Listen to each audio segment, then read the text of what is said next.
Tuwing may malakas na bagyo, kadalasan kasunod nito ang matinding pagbaha.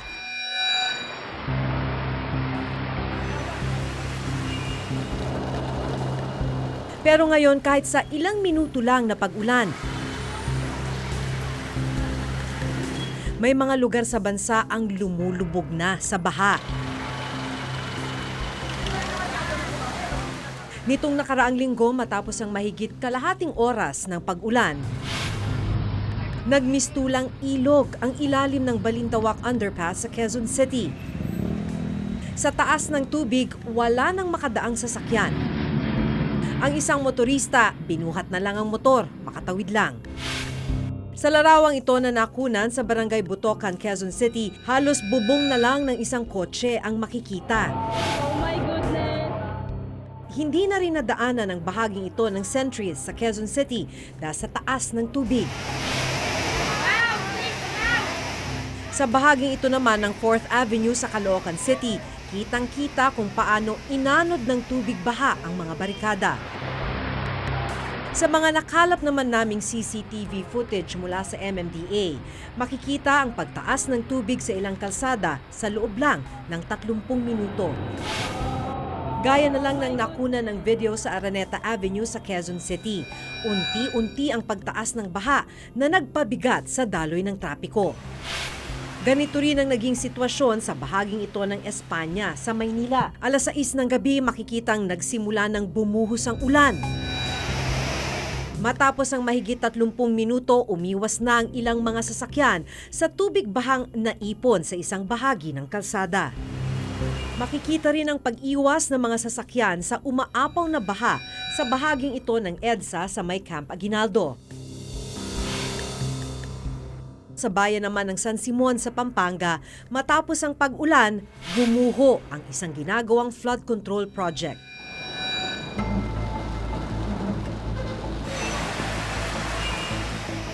Ano ang ugat ng mabilis na pagbaha ng ilang lugar sa Metro Manila at ibang panig ng bansa?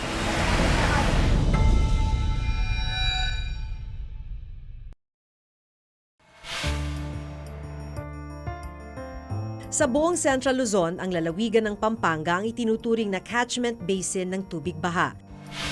Catchment basin ang tawag sa pinakamababang bahagi ng isang lugar kung saan naiipon ang tubig ulan o di kaya naman ay tubig mula sa bundok. Kaya naman ilang flood control project ang ipinatupad sa buong probinsya. Isa na rito ang pagtatayo ng river wall sa San Simon, Pampanga.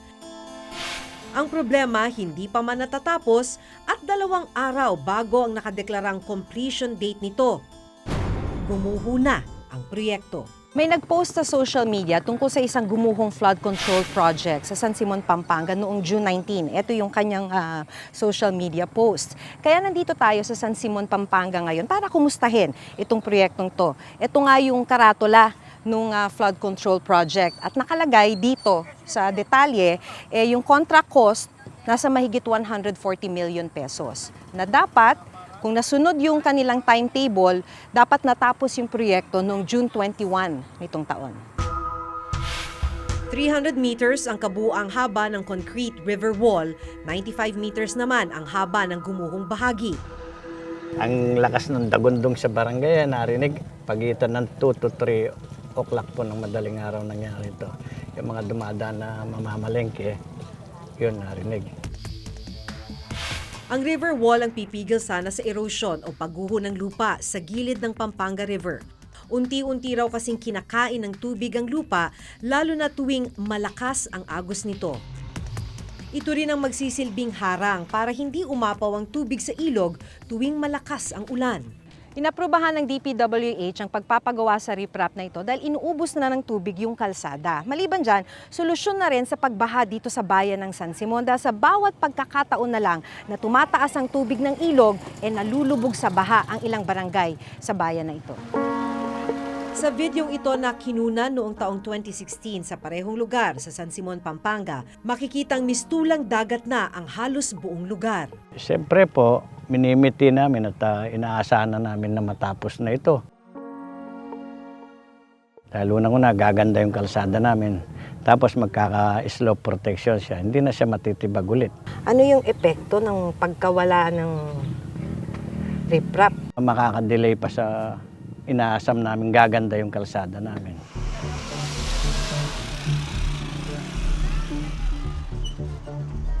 Nang araw na yon, naabutan naming minamaneho ni Mylene ang kanilang tricycle sa gilid ng gumuhong river wall. Sakay nito ang kanyang 2 anak na sinundo niya mula paaralan. Maputik ang bahagi ng gumuhong river wall kaya pahirapan ang pagdaan. Nadamay rin kasi sa pagguho ng river wall ang kanilang kalsada. Pag sobra po ang ulan, co-commute po sila hanggang lang po dyan. Maglalakad po sila. Kwento ng panganay ni Mylene na si Stephanie, narinig nila ng gumuho ang flood control project. Anong inisip mo nung nakita mong gumuho yung ano? Nagulat po ako. Pag umulan ng malakas, di makadaan, doon na kayo, persado na kayong maglakad noon, hanggang eskwelahan na yon. Po. Sira po yung daan, tapos po napuputikan po lagi yung mga sapatos namin. Minsan po yung mga palda namin nadudumihan. Tapos po pagpapasok kami sa school namin, minsan napapagalitan po kami sa teacher namin. Late po kami. Ang pangarap kasi nilang ligtas at maayos na daan na dapat natapos nitong June 21, 2018, hindi pa rin natutupad. Eh paano yan? Sira na naman. Di po nga namin alam kung paano po yan nasira. Nagtuturaan po yung ibang, yung mga gumawa po na nagtuturaan. Ayon mismo sa DPWH Region 3 na siyang implementing agency ng proyekto. Ang mga water pipe na nasa ilalim ng proyekto ang dahilan ng pagguho nito. Nang inimbestigahan ninyo, bakit po bumigay yung Saturated yung ilalim. Saturated na. Dahil dun sa, Yung tubig na nabasa ng tubig na, nababad na sa tubig. kasi may pipe po sa ilalim nito. Oo, merong nag-leak siguro doon sa portion na yan. So nasaan dito, ma'am, yung pipe?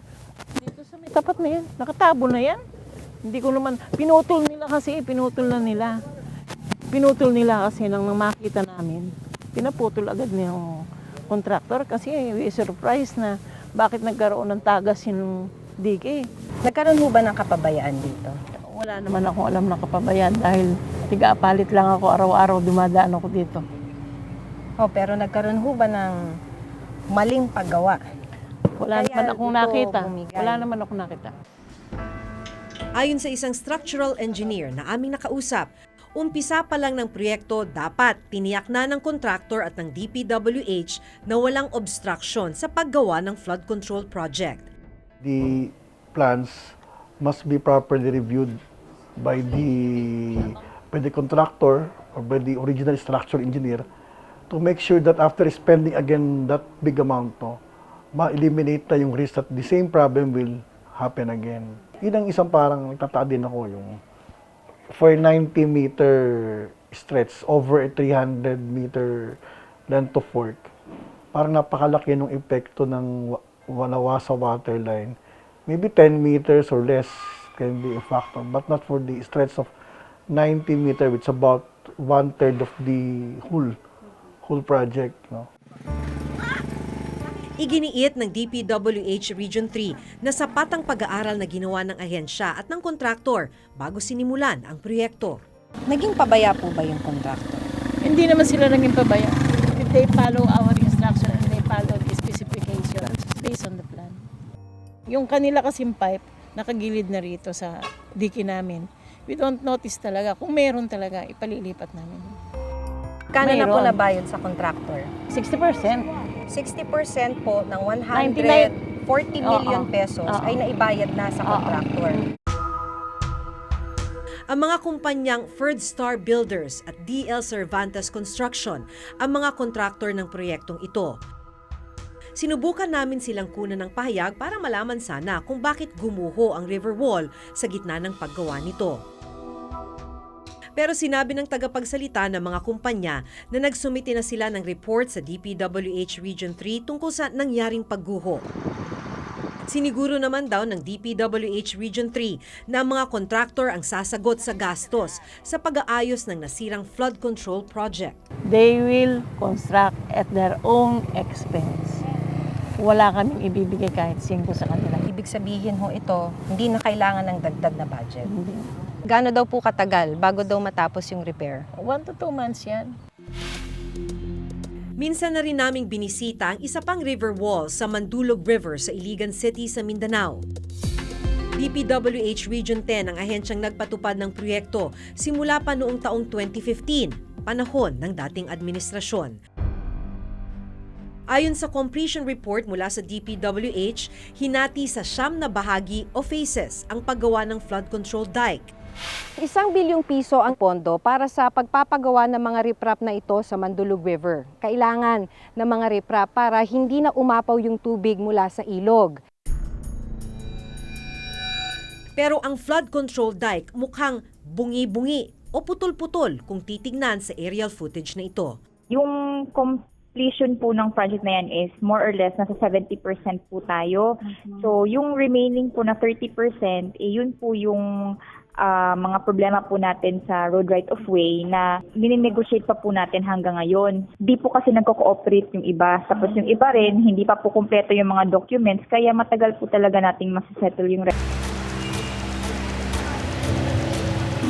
Sa pag-aaral ng Mines and Geosciences Bureau, natuklasan na sa buong Metro Manila, nasa 400 barangay ang itinuturing na highly susceptible sa pagbaha o flood prone. Sa Metro Manila, pangunahing flood control project ang mga pumping station. Ang disenyo ng mga ito mula sa mga kanal, estero at iba pang daluyan ng tubig. Didiretso dapat ang tubig sa mga pumping station bago ito ilabas sa mga ilog gaya ng Pasig River, Parañaque River, San Juan River, hanggang sa tuluyang mailabas ang tubig sa Manila Bay. Sa ibang bahagi ng Metro Manila, dumidiretso naman ang tubig sa Manggahan Floodway na magdadala naman ng tubig sa Laguna Dibay na nagsisilbing water reservoir. Sa kabuuan, umaabot sa 52 ang pumping station sa Kamaynilaan. Ang tanong, bakit sa kabila ng pagkakaroon ng mga ito, patuloy pa rin ang pagbaha? Ayon sa urban planner na si Paulo Alcazaren, outdated na ang mga waterways o mga daanan ng tubig sa Metro Manila. Ang capacity ng mga ito, 15 mm lang ng tubig baha. Pero ang tubig ulan nung nakarang Huwebes halimbawa, umabot sa 85 mm. Kailangan talaga pantay tayo sa level ng development at na iproproject natin yung level of development, type of development, complexity, yung density of development, how many, kung ilang mga housing unit sa condominium complex niyan. Mula dati yung lugar na yan sinusuporta mga 20 pamilya, ngayon 2,000 na. Ito dati ang mga estero natin. Malinis at nagagamit para sa transport. Yung movement of goods and people is by canal. Kagaya ng Venice. Sabi nga ni Burnham, yung ating mga estero parang yung mga canals ng Venice. Ano nangyari? Inabuso natin yung ating mga kanal, tinabunan yung iba, ginawang real estate, at nawala yung drainage system natin. 30 years na nga yung age ng mga ibang pumps namin But yan ay operational pa rin, na-maintain pa rin ng MMDA. No? Pero yung ating mga old pumps, although operational, but the efficiency hindi na natin masisigurado na 100% because of old age. So, ano yun? But yun nakaschedule nga siyang i-rehab. Outdated na nga ang mga waterways, ang dami pang nakabara o obstruction. Una na riyan ang tambak ng basura. Isa sa tinungo namin noon, ang bahaging ito ng San Juan River sa Calentong, Mandaluyong City. Dito sa ilog nakalutang ang lahat na yata ng klase ng basura na maiisip mo. Ito ang literal na ilog ng basura. Hindi nalalayo rito ang sitwasyon sa Estero de Magdalena sa Santa Cruz, Maynila. Halo-halong basura ang dumadaloy sa kahabaan ng estero. Siyempre, lilinisin mo ngayon. Pagbalik nyo kinabukasan, madami na naman yan. Paulit-ulit lang. Ang isa bang dahilan ng pagbara ng mga waterways, ang mga nakatirang informal settlers sa gilid nito. Pag kailangan nilang dumumi, umihi, dito ginagawa, pero ang bagsak sa estero. Ayon sa batas, dapat ay walang nakatayong infrastruktura o kabahayan sa anumang daanan ng tubig sa loob ng 15 to 20 meters. Pero malinaw na sa ibang lugar sa Kamaynilaan, hindi ito nasusunod. Hindi lang ang mga informal lang nagtatapon ng basura, pati yung mga formal settlers, mga establishments doon tinatapon dahil walang policing, walang fines and wala tayong carrot and stick para sa walang sense of civic consciousness yung mga tao. Tapon ng tapon, isipin nila na walang repercussion to pero meron. Sa ngayon, nasa mahigit 100,000 pamilya pa ang nakatira sa mga tinatawag na waterways gaya nito na itinuturing din na mga danger zones.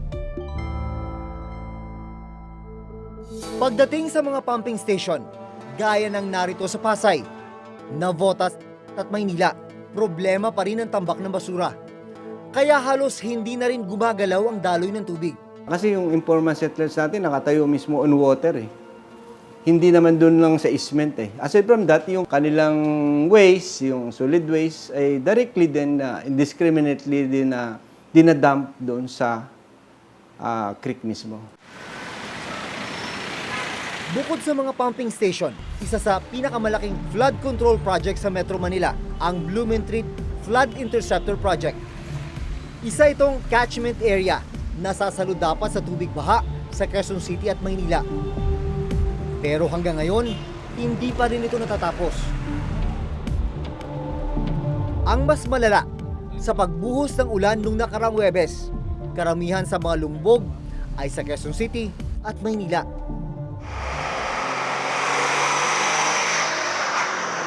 Bukod sa mga problemang kinakaharap ng mga flood control projects sa Metro Manila, isa pa sa tinutukoy ni Alcazaren na sanhi ng pagbaha ang overdevelopment sa Kamaynilaan.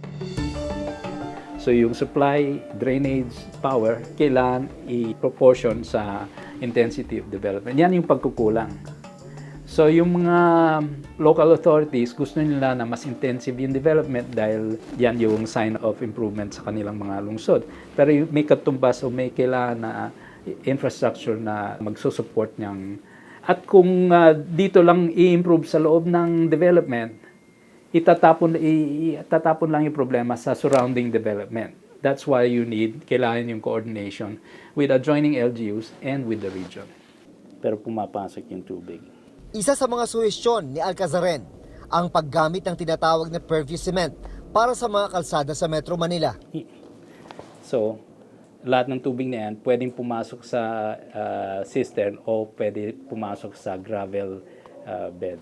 Sa ilalim ng Metro Manila Flood Control Management Project, uutang ang gobyerno ng Pilipinas ng $500 million mula sa World Bank at Asian Infrastructure Investment Bank para sa pagsasagawa ng iba't ibang proyekto para masolusyonan ang problema sa pagbaha.